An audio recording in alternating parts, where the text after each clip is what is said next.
And actually, Sri Lanka, at that time, I think it was 1974, had a cultural revolution, and they moved from Ceylon to Sri Lanka because they became a socialist country and developed relations with People's Republic of China. So they were a center for training European medical doctors in acupuncture. China was still way too primitive and undeveloped, but Sri Lanka could handle it.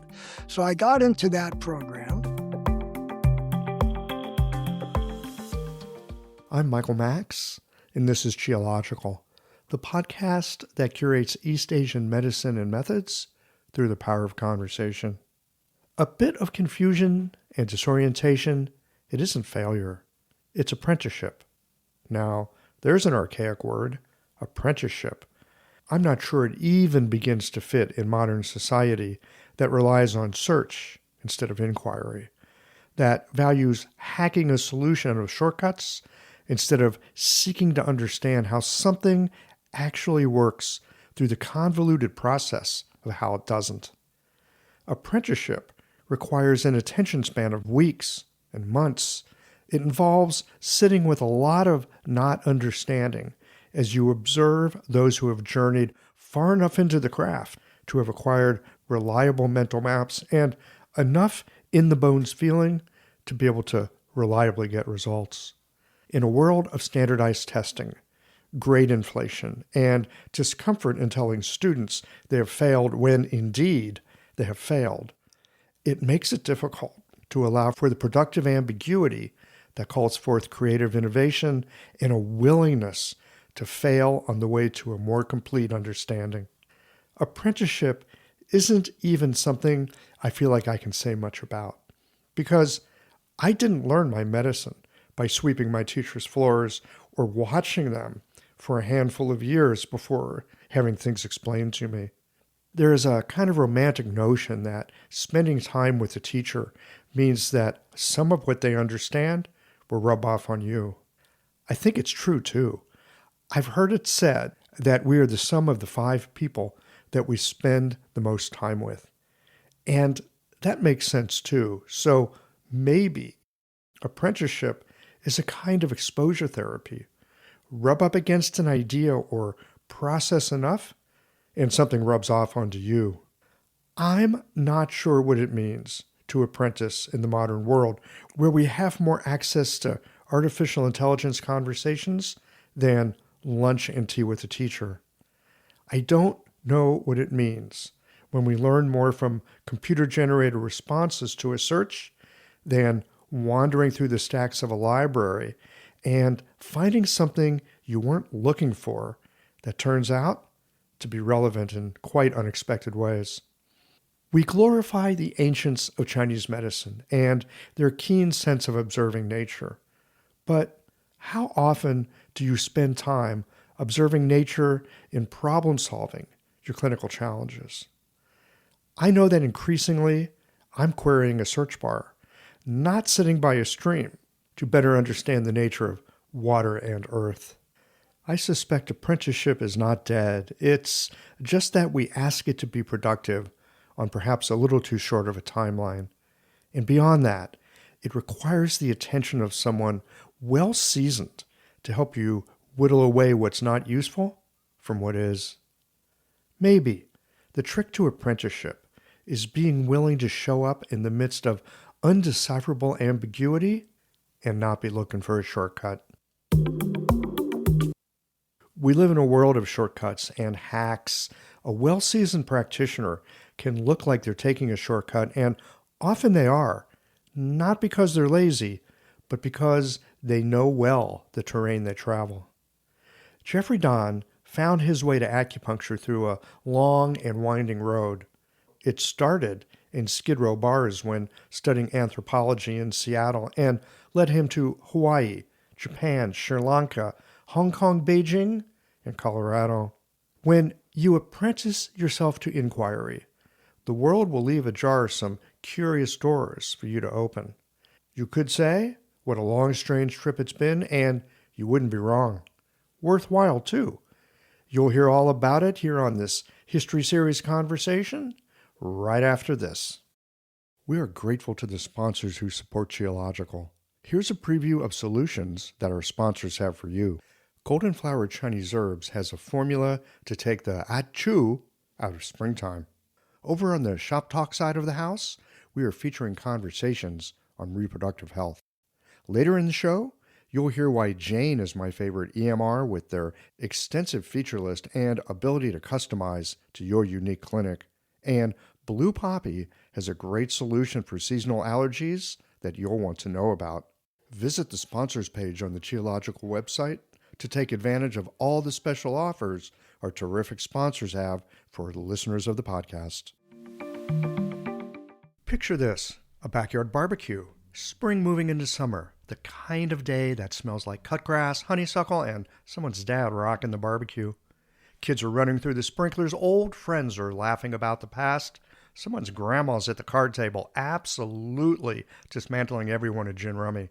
She's merciless and having the time of her life, and then you sneeze several times in rapid succession. She doesn't even put her cards down. Jade Screen and Xanthium Formula. You blink. What? Jade Screen and Xanthium Formula for the sinuses. Golden Flower Chinese Herbs has it. She lays down her hand. Gin. Again. You're welcome. Golden Flower Chinese Herbs carries Jade Screen and Xanthium Formula and other prescriptions for seasonal allergies. This spring, you'll be back at that barbecue. Eyes clear, breathing easy, maybe even winning a hand or two. Probably not, though. Grandma's been doing this a lot longer than you. Golden Flower Chinese Herbs, where tradition meets care. Our Geological Shop Talk series on reproductive health continues this month with Stephen Cowan exploring growth not as a straight line, but as a spiral that circles back even as it carries us forward. In our discussion on the challenges of change in the teen years. And on the other side of the arc, Kath Berry joins us to talk about sexual vitality and health in the post-productive years. Visit the Geological website to watch these discussions or subscribe to Geological Shop Talk wherever you like to listen to your podcasts. Jeffrey Dann, welcome to Geological. Thank you, Michael. It's wonderful. We're actually sitting here face to face in southern Florida. I'm down for a class that Jeffrey's doing with Mark Petruzzi, Chi, Blood, and Fluids. It's been a fantastic weekend, and I'm thrilled that we've got a chance to hang out this evening. You know, you're one of those old guys that have been at this for a long time. I'm getting old. Yeah, you've never been this old before, have you? Right. I'm always curious to know, like, what in the hell was going on in your life and what was going on in the world? What was happening when you first heard about acupuncture? And why in the hell would you think that was a good idea? Yeah, I'd have to think back about that because I didn't know anything about acupuncture. I guess President Nixon, who opened up China, I think that was in 1974. I happened to be at that time living in Japan. So let me back up. Wait a minute, you were in Japan in 1974? 1972. 1972. How did that happen? I was an anthropologist and had my master's degree in anthropology from University of Washington in Seattle. And I did that on Native American alcoholism. I spent time on British Columbia with Thompson River Indians, the salmon fishing people on the Fraser. And the program was, they wanted to know how young Indians learned their drinking patterns. So I did a lot of drinking in the reservation. As part of finding out how they do this. In participant observation. Participant observation. So you were partying with the First Nation people in Canada. People. And there was another guy, also a graduate student, and his job was to find out how native drinking changed when people left the reservations and came to urban areas. And he was in Seattle, where we were both graduate students. He could not handle the amount of participant observation drinking we needed to do. So they pulled me off of that after 1 year. And then I spent a year having a schizophrenic life of being on campus at the university half the week and the other half the week down on Seattle, Pike Street Market, First Avenue, finding out that every tribal group, whether they were Plains Indians, Alaskans, whether they were Californians, had their taverns. And my job was to find out who was where and what the drinking patterns were. Again, participant research. It was interestingly horrible. Well, yeah, I can believe it.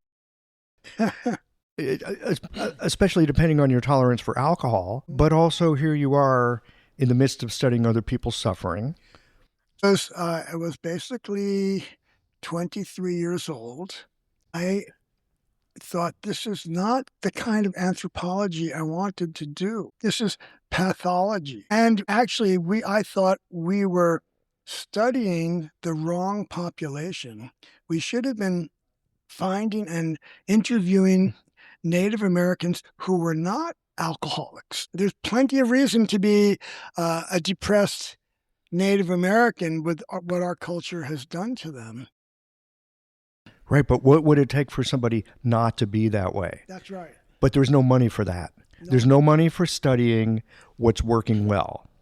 That's right. And we don't even know who those people were and what their role in the communities are. So I said, this doesn't work. And at that time, I just started to get into Japanese martial arts.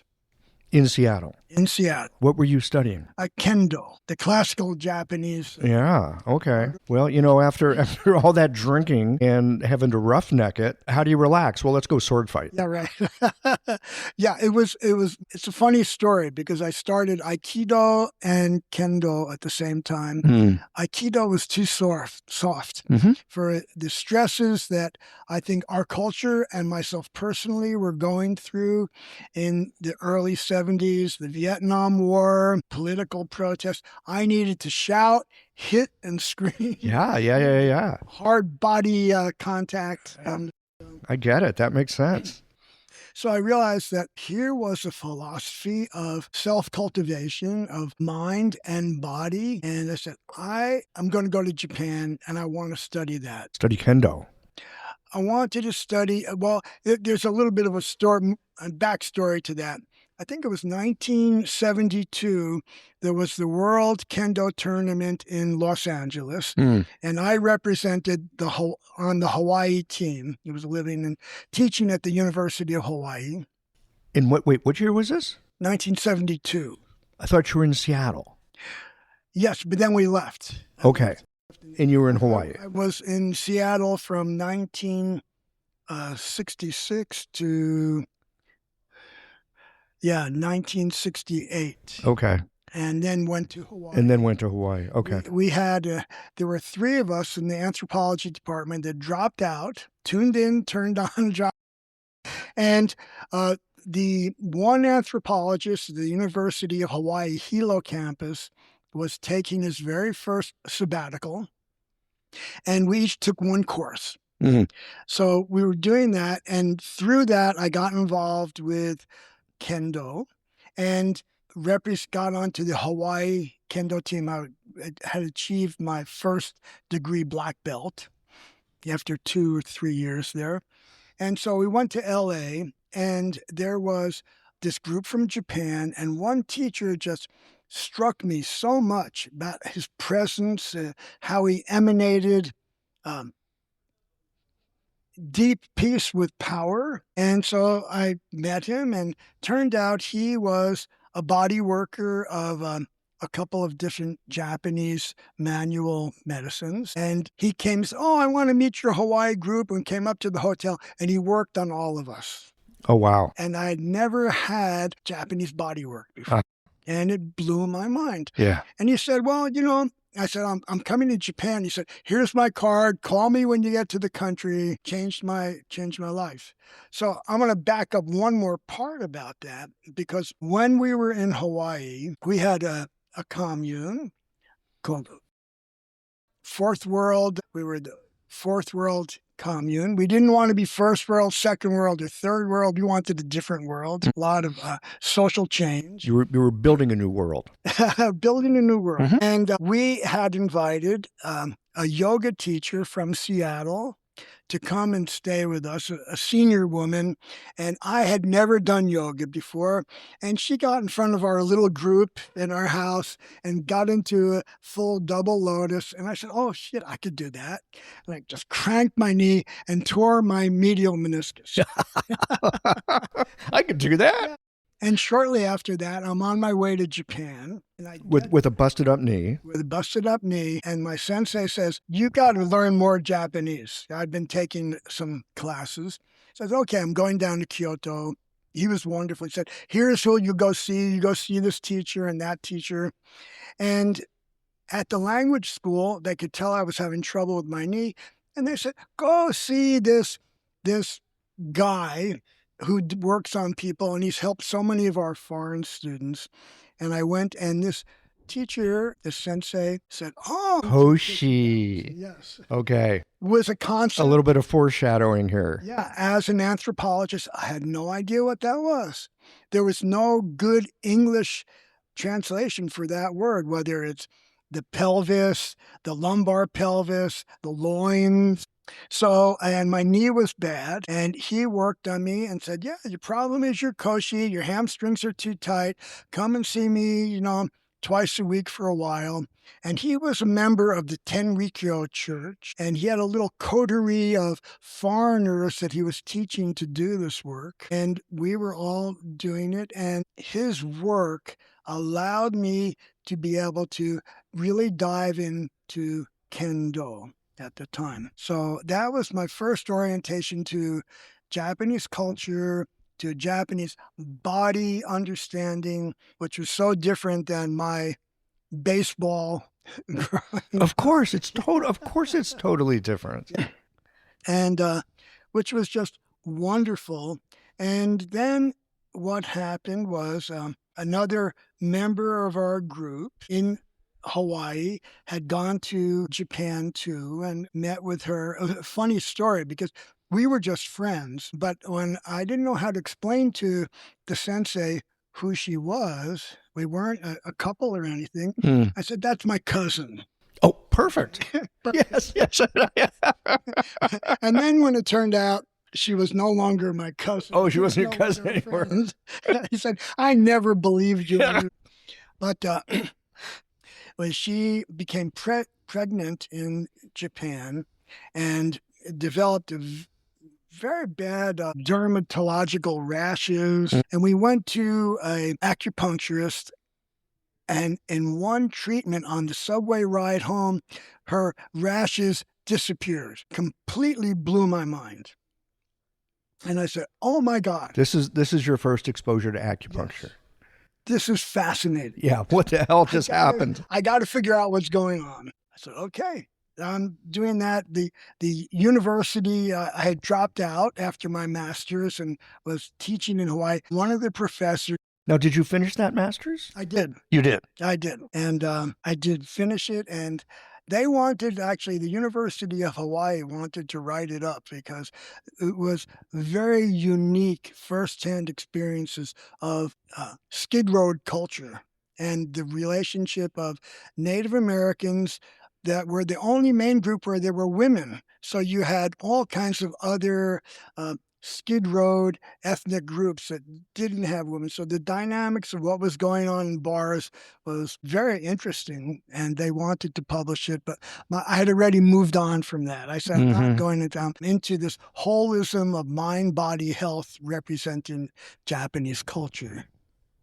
So that's so amazing, Jeffrey, how you went from, this fascination with anthropology, other cultures. You're studying terrible pathology of people that have been through all kinds of trauma. And then you come out the other side with being exposed to Japanese culture.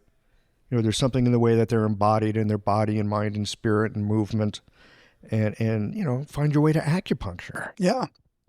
And then when I told my dad, because I was doing actually an MD, PhD program. I wanted to do medical work, but There's a whole nother story why that didn't happen. And so I'll get my PhD first, and then I'll get the medical portion. I was always interested in the health, the cross-cultural health aspects. And my dad says, "What? What? That's so weird. What? Open up a Chinese laundry. I think you'll do better." Because 1974 to 1980, it wasn't a profession. No, I mean, and how many people really knew about it? Of course, it wasn't a profession, but I mean, it was barely even known about. Yeah, I think people in California knew because of much more of a diverse Asian culture, Sure. Chinese, Koreans, and Japanese, that there were practitioners in those communities.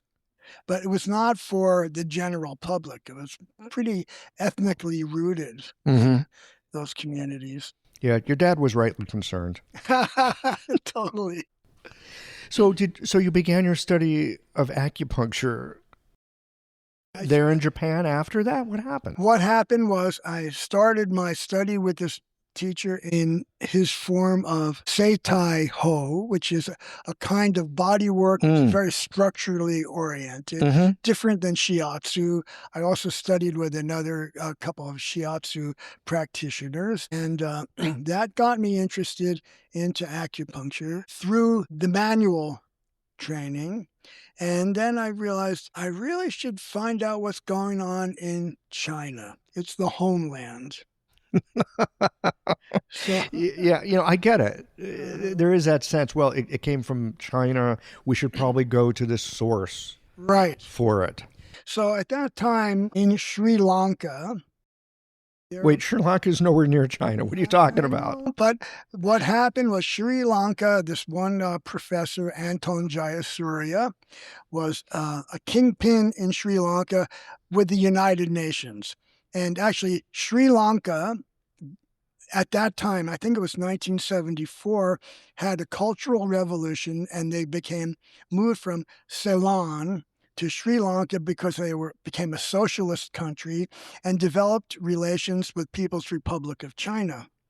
So, because they're socialist. Yeah. Okay. So they were a center for training European medical doctors in acupuncture. China was still way too primitive and undeveloped, but Sri Lanka could handle it. So I got into that program. And then through another work that I had done in Hawaii with a Taiwanese national who was in the gerontology and obstetrics at the university there. And in her senior years, she'd become interested in acupuncture. So I did some kind of library research for her, and I said, I really want to go study. She says, I got an incredible guy in Hong Kong, Gary Butt. He comes from a traditional Macau herbal and acupuncture family. He had also gone to England and become a physical therapist. His English is really good. So I went to Hong Kong. And wait, is this before Sri Lanka or after? Right after Sri Lanka. Right. Okay. What I want to know about that, but what happened in Sri Lanka? Because they got this program, they're teaching acupuncture. What acupuncture were they teaching? Kind of a TCM, but I'll tell you, this is my first week in Sri Lanka. I got there a day late after the program had already started. So I go to the hospital, I meet Jayasuriya, and he says, okay, we've been waiting for you. And he hands me a fistful of needles. And they didn't have any tables, all chairs of Sri Lankan native people with European doctors learning acupuncture. And he said, okay, I'm going to do one side and you follow me and you do the other side of the body. Wait, they never taught you how to put a needle in yet? Did you know the points yet? A little bit. A little bit. Okay. So I see him doing this and that, and I say, okay, stomach 36, 3 swing below the patella, and I'm measuring carefully, and I looked at him and his 3 clients down the road. It was... I love it. Don't think, do. Follow me. Right. Oh, my gosh. And there was another teacher. So he was Sri Lankan. There was also a Tamil woman who during when they became a socialist country, she was sent at 19 to join the Red Army and learn acupuncture by her dad, Radha. So she was sent to China to learn acupuncture and then come back. Yeah. And because he was Sinhalese and she was Tamil, there was this huge conflict. And so I wasn't learning very much from him. I went to her clinic, and it was a very different experience. Very guided, careful, thoughtful. And then through the connection with the Taiwanese doctor back in Honolulu, she hooked me up with Gary Butt in Hong Kong. Okay, so that's how you got to Hong Kong. You had this trial by fire. How long were you in Sri Lanka for? 3 months. 3 months. Yeah. So 3 months of trial by fire. Was it just acupuncture, herbs too, or just herbs? No. No herbs. Okay. What was interesting, there were a number of Sri Lankan physicians that were learning acupuncture. One of them I got very close to, and he said, well, come out to my village and I'll show you my acupuncture. And I said, okay. Being the anthropologist, it was great. Oh, yeah. He said, what's the main thing you treat? And he said, evil eye. Jealousy among the farmers. That was fascinating. I was going to say, as an anthropologist, what went through your mind at that point? I said, I didn't know acupuncture could treat.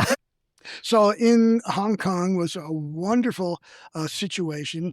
Gary Butt only took 2 people at a time. He had a very small Hong Kong clinic, and every patient, he took the pulses. He had us take the pulses. And it was very interesting, too, because I think about half of his clientele were British expats living in Hong Kong, and they couldn't handle the heavy-duty Chinese needling.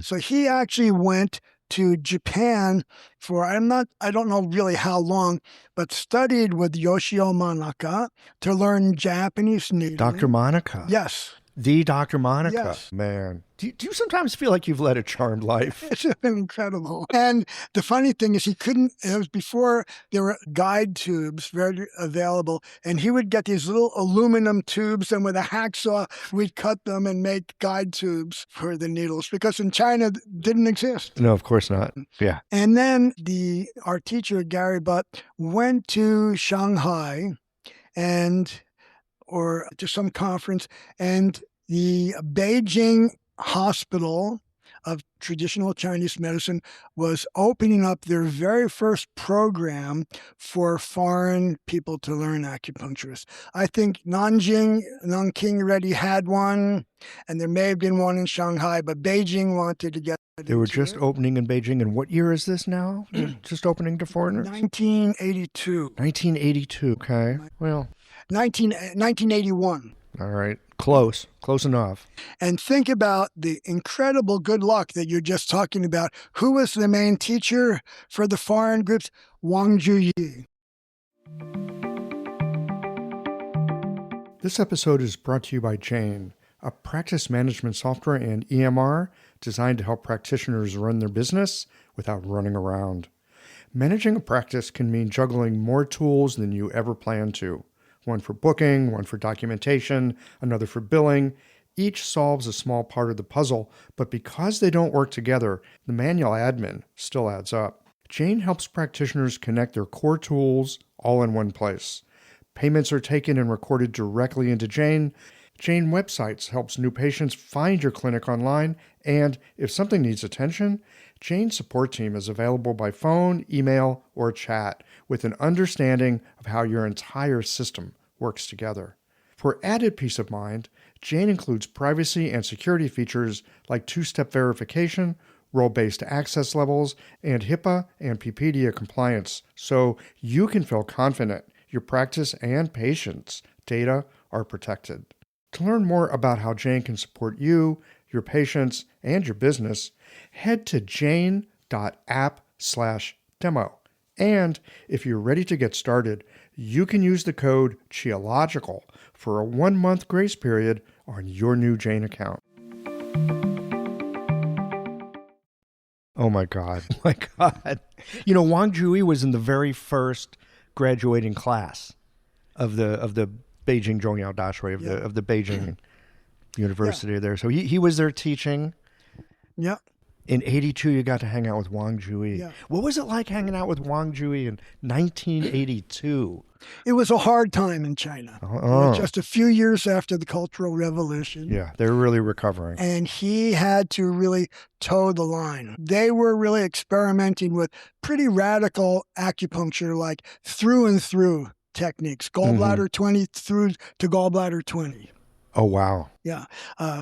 P6 to Sanjiao 5. Those kind of things. Yeah. And so That sounds very rough Chinese stuff. it was heavy duty, but it was an incredible experience. This is before he was doing channel palpation, or is it? He was, but he had to keep it real low. Really under the table, because he's like developing this, without any kind of authorities knowing. Really, yeah, just going back to the classics and Wow.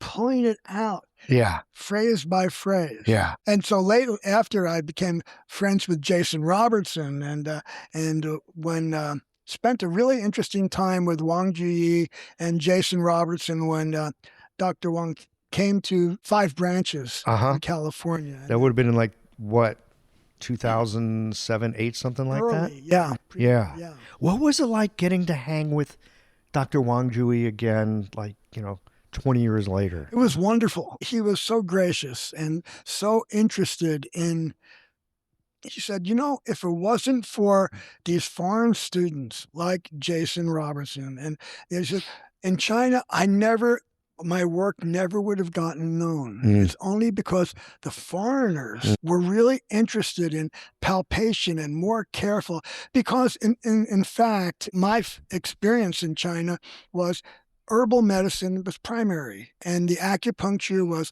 pretty simple and crude compared to the Japanese approaches that I saw when I was living in Japan. Yeah. And he said, if it hadn't been for people like Jason, my work never would have grown. So that was a very interesting. It's really odd and wonderful maybe too, how somebody's working at something and then something else happens and their work has a chance to come out into the world. Like you just never know when the stuff you're working on is somehow, through some weird set of circumstances, going to flower and really catch root somewhere else. I remember Dr. Wang Jui because I knew him a little bit. I lived in Beijing when Jason was there, and we'd hang out, and I spent some time with Wang Jui, and I remember him saying that acupuncture going to the West is what's going to save and develop acupuncture. Yeah, he really felt that. Yeah, and now there's books like we had Peter Ekman on podcast recently. He wrote a book back in the mid-'90s called In the Footsteps of the Yellow Emperor, tracing like where Worsley got his stuff. Yeah. And I just lost my train of thought with this, what I was going to say. But, oh, yes, that book, Footsteps of the Yellow Emperor, was recently translated into Chinese and is now in China, which, just goes to show Wang Jui's thoughts about how acupuncture has gone to the West, and now the flower of what's in the West is beginning to penetrate back into China. Yeah. So in that respect, Michael, was interesting. Wang Ji, unfortunately, died after he first put on his first international channel theory seminars in Beijing. So I was not really an official student of his, like Jason and some of the other folks, but I was his first foreign student. So he invited me. He knew I had gone to the Japanese end, so he still invited me, and I talked about the Tai Yin level of the surface, Wei Qi and the Ying Qi, and why the Japanese did superficial needling for skin and superficial fascia. And he found it was interesting, and it was quite an honor to be able to give that presentation.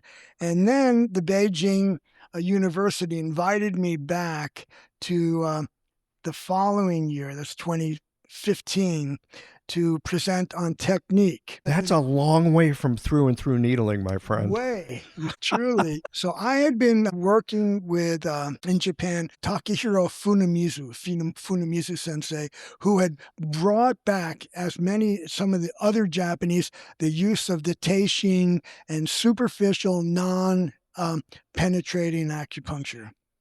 So when they invited me back to talk about techniques, I said, I want to do teishin, dijen in Chinese. Oh my goodness. That had to blow people's mind. It was fascinating because what happened, the Fukushima earthquake happened in 2013. And so in 2014, I went back to Japan and spent time up in Sendai, where all these dispossessed people whose coastal villages had been destroyed were living in trailer courts. They were devastated emotionally and physically. Even the most gentle Japanese acupuncture was too much for them. And that's when I met Funamizu, and he was just doing teishin work. And for the stress levels, it was amazing to see the results. So I started to study with him. I brought him to Hawaii for his first foreign visit anytime. Back to Beijing, and I said, here's what happened in Japan. They've taken your 3 tools, non-insertive of the 9 basic needles in Ling Shu 1, and this is what they're doing with it. So I'm bringing it back to you, China. This is what we're just talking about. Yeah, it was fascinating to have that opportunity to. Yeah. So that's really when you started picking up the teishin? Was in 2014? That's right. Right. I saw amazing things that Funamizu did. So we brought him to Hilo, Hawaii, where I was working at a little acupuncture school they had there. We had, remembering 3 patients in particular, really diverse. One was a really stressed out Vietnam vet. Couldn't look you in the eyes, lived out in the boondocks, kind of recreating their own Vietnam habitat in the jungle. Funamizu worked on him. We had another woman, another acupuncturist, who had a fallopian tube pregnancy, and while she was at an ashram in India, and the scar tissues in her abdomen just gave her constant pain. And I saw Funamizu transform both of them just with the teishin. Wow. Okay. For people that aren't familiar with the teishin, tell us a little bit about it, and why is it that something that looks like, I'm being a little funny, but it's also a little true, a glorified toothpick? Yeah, oh yeah, yeah, totally. How do you get such effect, such big chi from something that is so phenomenally gentle? What the hell is going on here? I'll tell you my theory about it. When I look at insertive acupuncture, which is going into the muscle fibers into the myofascia, and you look at embryological development, the brain, the nervous system, and the skin come from the same ectodermal level. Brain, nervous system, and skin. Brain, nervous system. Okay. Where muscle, tendon, myofascia comes from the mesoderm, which is a deeper structure. So that if you want to change the neurological response, skin stimulation is more potent than, let's say, trigger point or motor activation points, where you're really going into the tendinous structure, the myotendinous structure, the belly of the muscle. And look, there's a place for that, right? Totally. And like if you want to deal with the zongfu, like what level does the zongfu come out of? Well, it all has the channels are subcutaneous. Okay. Below. So if you want to influence the nerve, again, speaking embryologically, it's fascinating. You want to influence the nervous system and you want to influence the brain. Work superficially on the skin. Yeah, and that's what we see when working with a Shudo sensei. So I have to jump ahead and back a little bit with a teacher I had in the Big Island, Chieko Mayakawa from Japan, and she had hooked up with a teacher from Japan, Sorimachi Daiichi sensei had developed a very potent structural kind of acupuncture, pretty strong needling, not like the contemporary Japanese styles. And she needed an interpreter. And I was studying with her. And who does she get as an interpreter but Stephen Brown? You hadn't known Stephen Brown before this? I'd seen him. I'd taken a Toyohari class in Seattle, and he was the translator for Yanagishita. So I knew of him, but when he came and we spent time together, he said, "Oh, this is wonderful. We've got to bring people to Japan to get more advanced training." So for 10 years, Stephen and I brought acupuncturists from Europe and all over the world to Japan through the Meridian Therapy Association. That lasted from about 2011 to 2000, right before COVID shut it all down. Funny story about that. So Chieko, she's a real dynamite. She's just turning 90 this month. Okay. Built a wonderful group of people studying under her for the past 15, 20 years on the Big Island. And she told me, she said, "Jeffrey, all these senseis are coming from Japan. They don't respect women. I'm sorry to tell you. I need a beard." I said, "What do you mean?" She said, "I need a guy, and you're the one. You're going to meet them when they fly into Kona at the airport. You got the credit card. You're paying for dinner, and you'll do what I tell you, right?" You were her sock puppet. That's right. Oh my, you can complain about situations that are unfair. It's never great when it's unfair, but sometimes you just need to what do you need to do here? Oh, this is what we need to do. All right, we'll just do that. We'll just go around it. Yeah. She invited Masakazu Ikeda sensei, Shudo sensei, I think, came 3 times, Junji Mizutano. She realized... She brought a huge amount of influence. Kiko Matsumoto came 2 times. Everyone on their way back from Japan loved stopping in Hawaii. Oh, well, I mean, yeah, why wouldn't you? She was in the perfect place to do that. Yeah. And so it was my really good fortune to meet these illustrious teachers who had a different impression of me of being more important. They didn't know you were the water boy. That's right. You were living in Hawaii at this time? Yeah. Oh, what a great opportunity. So that's when I met Stephen, and that's when we hooked up the Japan In Touch acupuncture and moxibustion training that we did for 10 years. And that was just wonderful. It just gave me such a breadth of experience. My Japanese is not like Stephen is really fluent, and I'm marginally competent, and was just a fabulous experience for me, for my own personal growth as an acupuncturist and being in Japan. Yeah. So what's your work looking like these days? Well, I'm really, I would say at age 84 now, semi-retired. So I have other... Which means you're semi-not retired. Yeah. I don't want to. I don't even like the word retired. As I get older, and I used to have ideas of what retirement meant, I keep reevaluating them. And then I also recognize, as I look back at various moments in my life and things I've done and things I no longer do, there are a lot of things I have retired from in my life already. I have let them go. They're in the past, so that something new, whatever has my interest now, has space to arrive and hopefully sustain me. Yeah. Well, I'm fascinated with the body. I'm fascinated with life and physiology, and how to explain acupuncture was one of the things that really engaged me. It was so exciting to now that when we took dissection classes in college, the fascia was something you just threw away because you want to see the muscle structures and the nerves and the arteries and all that. And so I had the good fortune, this was 1998, I think.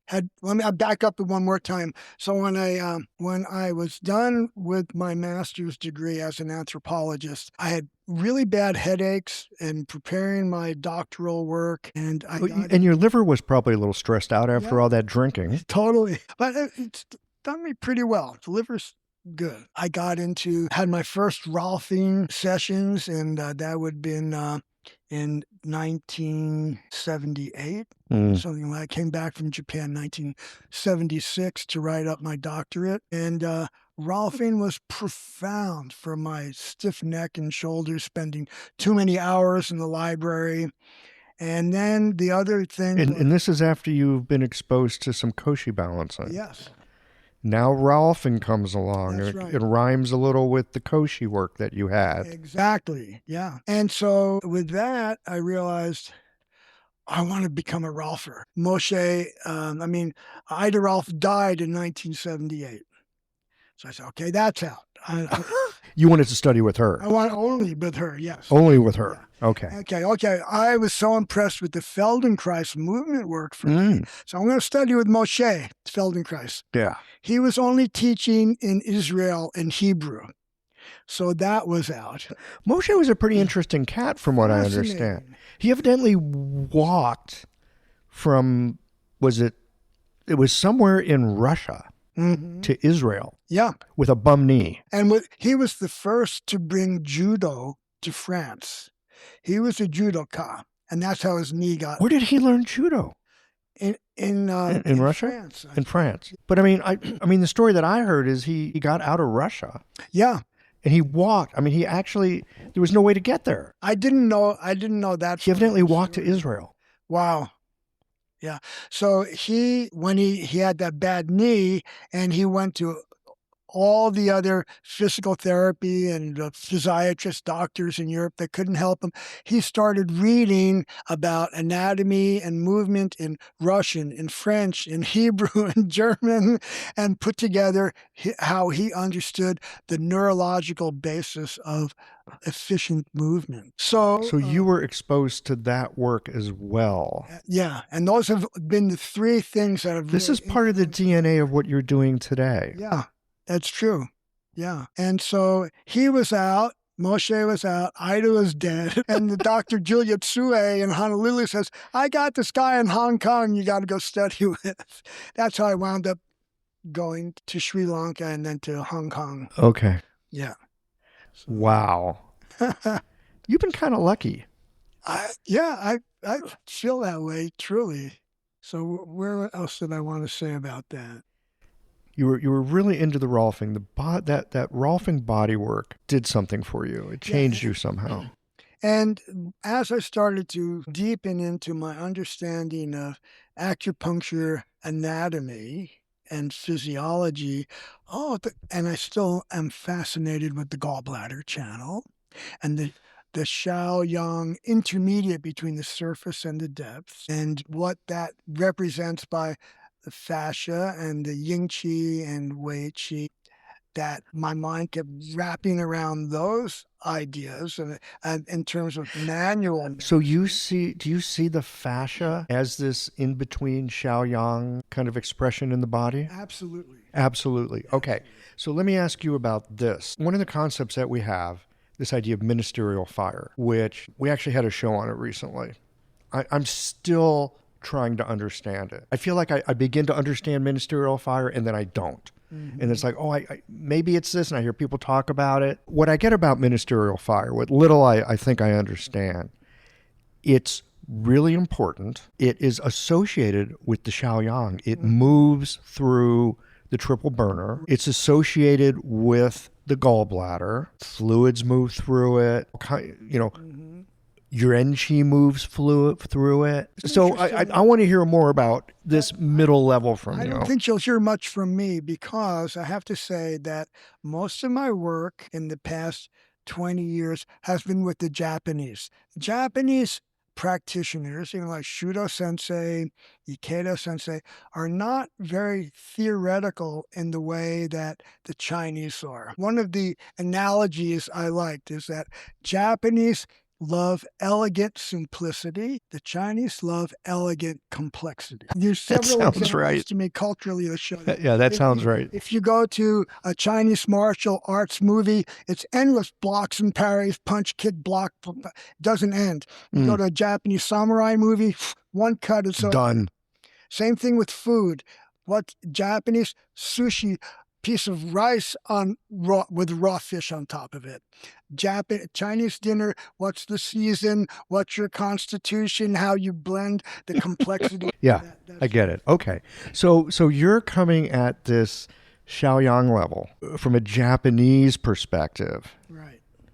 So tell me a little more about that. So I see that for me, when you look at, for example, even illustrations and pictures of the gallbladder channel and the tensor fascia lata, that lateral line, it's all big fascial bands. The koshi, the concept of the lumbar pelvic center, again, is a big fascial embrace back, and looking at the lumbar thoracofascia as the main organization of the back with chronic pain. People don't realize, I think, that good studies in Western anatomical studies of pain is that 30 to 40% of chronic pain is in the superficial fascia, not in the muscle ligamentous, tendinous, belly of the muscle itself. It's in those fascial planes that hold everything together. And it's this in-between space. It's not quite the surface. That's right. But it certainly isn't deep. That's right.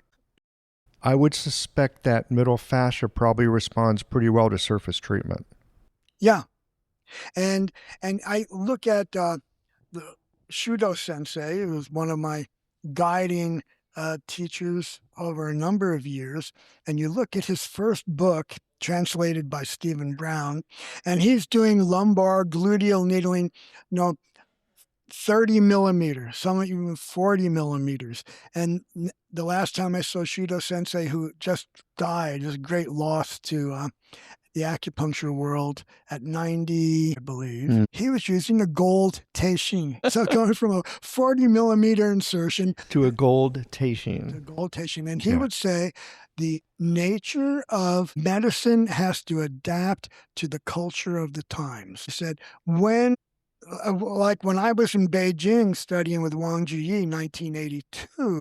Yeah, just post Cultural Revolution, really rough moment in the history of China.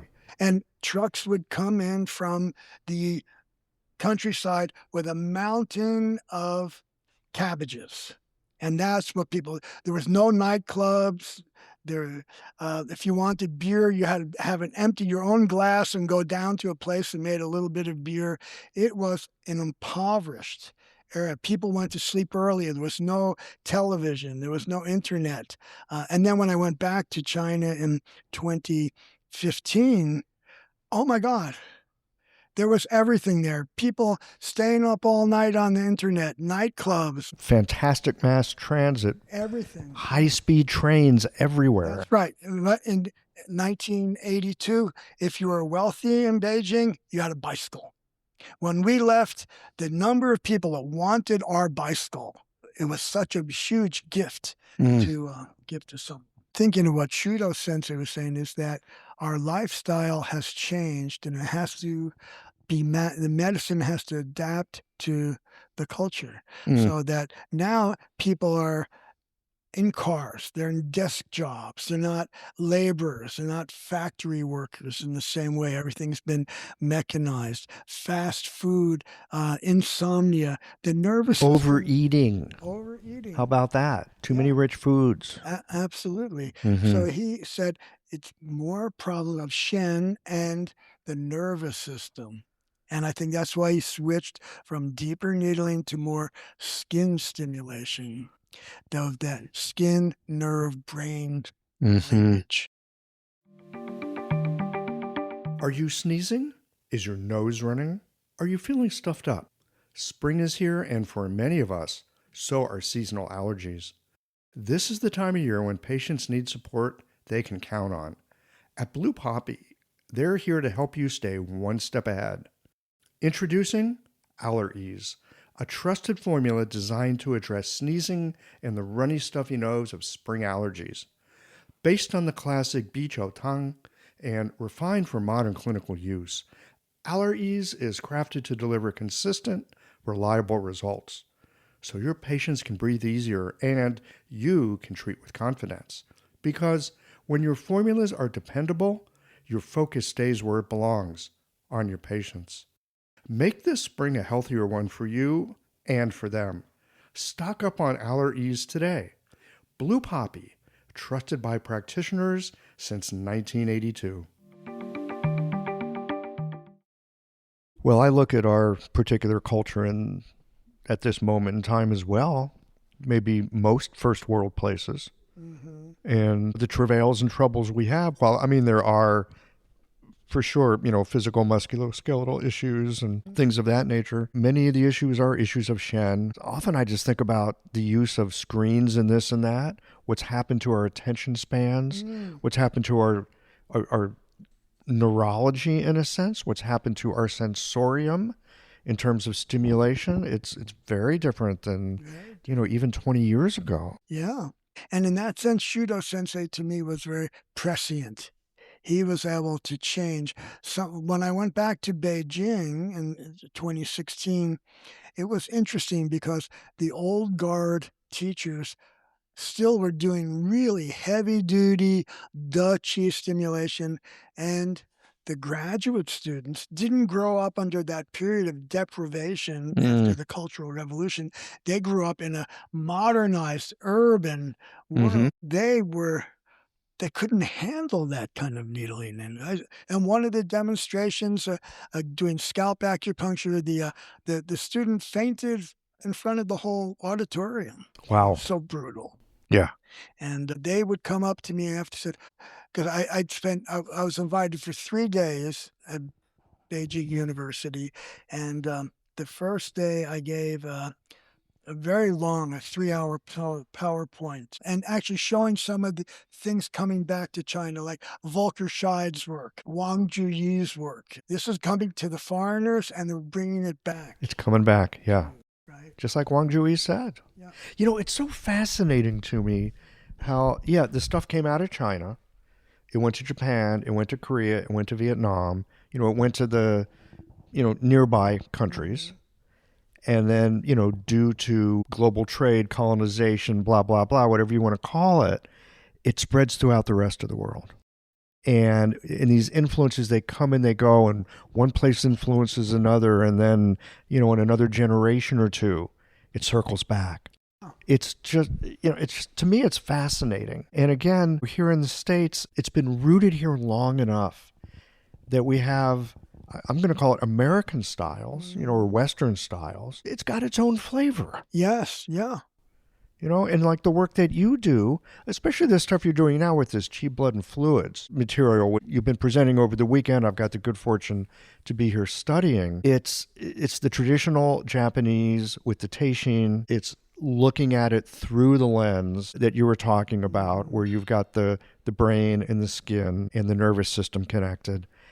But you're also bringing in some modern osteopathic stuff. You are bringing in basic physiology, arteries and blood flow.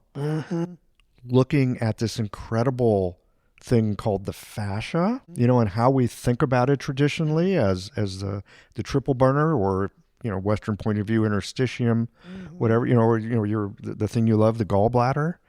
And it's this incredible conglomeration of different ideas that they all come together. It's like looking at a prism. And it's interesting that it's a challenge between preserving tradition and being open to novelty and change and practice. Isn't that what Dr. Shudo was doing? That absolutely. Yeah.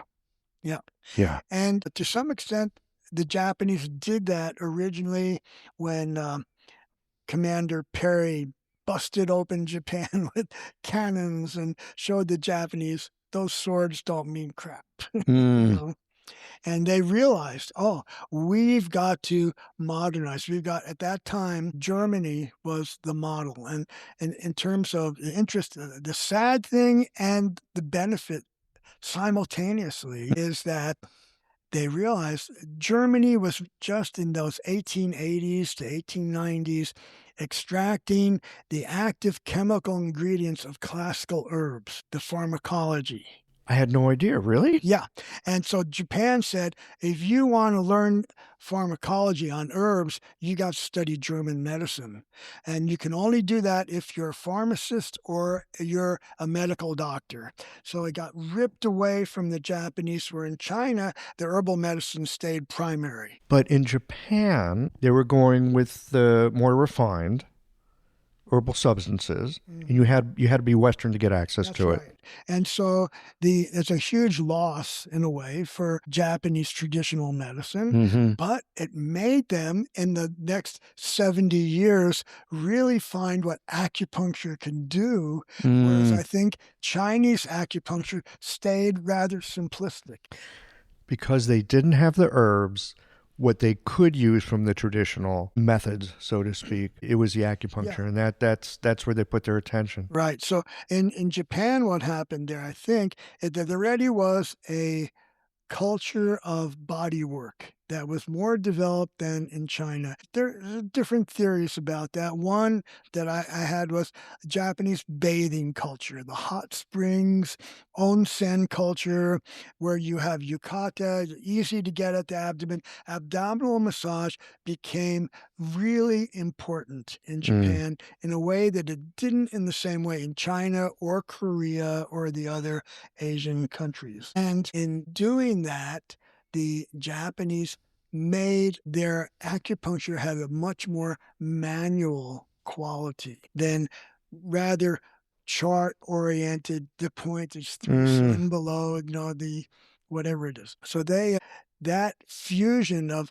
body work and acupuncture technique and skin stimulation, light stuff, they're in a sense personality more. And they didn't, and the same way when you think about Kampo, Japanese version of Chinese herbal medicine, it's all based on abdominal diagnosis. Yeah, there it is. That's right. I think about Nigel's work. Yeah, that's right. With the Fukushin. Yeah, I really appreciate what you have to say. The Japanese acupuncture kind of fit their personality. I can see that on a broad country cultural level. I also see it very much on an individual level. What kind of acupuncture do people practice? They practice the kind of acupuncture that they kind of are. Your practice really is a reflection of what you're interested in, how you work, what you focus on. Why wouldn't the methods that you choose to use be a reflection of that? I at least I know for myself, I've always been drawn to this stuff that just I'm curious about. Yeah, it's interesting. Shudo Sensei, I have beautiful calligraphy as one of his signature calligraphies that he would give to people. Shito harinari. Your acupuncture is a reflection of who you are. Oh my God. Okay. Wow. Yeah. Yeah. Which is why I think it's maybe helpful that it's come to the West in the way that it has, because here in the West, we really do have a focus on individuality. Yeah. Much more so than in the East. Absolutely. And because we have that, I think acupuncture has grown in ways that maybe it wouldn't have grown in a more cohesive group culture like you would find in Japan or Korea or China. And that is the contradiction of tradition. Holding on to tradition. This is how it was done, and we're going to keep doing it, versus being novel. And I think Volker Scheid actually really shows that in his study of Chinese medicine from the 1600s. It was very dynamic. It was not a unitary medicine, and it had different periods of different influences and different expansions and contractions and different groups, and very dynamic. And some people want to rigid preserve, this is exactly how it's been done. And the United States, our American culture, doesn't have that in the same. Not so much. I mean, look, you've always got evangelicals, right? And you've always got people that are like, well, here's what the great book said, and we just go by the book. Because, we just go by the book. We kind of have the same thing. Well, according to the Nanjing, blah, blah, blah. And I'm not saying it's wrong, but, at the same time, what did it mean back then? Uh-huh. And what does that same thing mean today? Are they the same? Are they different? Right. And we have to interpret it differently for the lifestyle, diet, and culture of today because not the same. There's another side effect. I think of chiropractic. Mm. The rise, which is uniquely American, it developed with the rise of the automobile.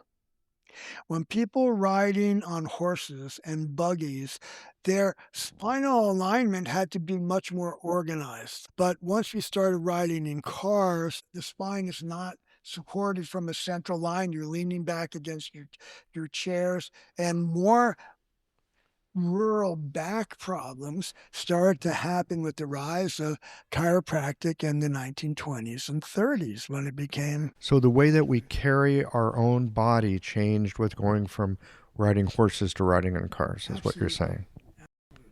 You know, it's interesting you should say that, because when I look at photos, like pre-automobile or very early automobile, we always laugh at those people because they look so straight and staunch and, so upright, but actually they were upright. They had to walk. They were not slouching. That's right. That's right. They weren't with the desk posture of forward shoulders and anterior neck and head. It wasn't the same. And yes, I found that interesting, the rise of chiropractic as American culture. And as we came into that automobile age. That's right. Yeah. So what do you think's coming next? I don't know, and I'm excited about it. That's a great attitude. I don't know, and I'm excited about it. Jeffrey Dann, I think that's a great place to put a pin in it for today. I love it. Thank you. Thank you.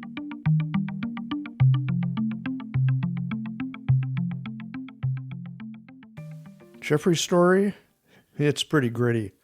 I like that part where Jeffrey was into kendo, because after that emotionally taxing participant observation work of studying alcoholism in Skid Row Native Americans, he needed something to work out and metabolize the feelings that had accumulated within him. Sometimes you need to hit something with a stick, hard, or learn some yoga aggressively. Full lotus? Yeah, sure. Watch this. Which led to something many of us in the trade have experienced, a problem that we decided we just needed to live with until bumping up against East Asian medicine, the wound that found its way into healing, and the path toward practice that arose out of that unexpected experience. Back then, trying to learn acupuncture didn't mean a visit to a nearby school. It meant traipsing to Sri Lanka, finding a doctor in Hong Kong, and traveling to Beijing not long after the Cultural Revolution had left town. And amongst all that, the gentle methods of Japan. It's been anything but a straight line, which I suspect it gives you a feeling for working with the people who come to you, because their journeys as well, it feels like anything other than a straight line.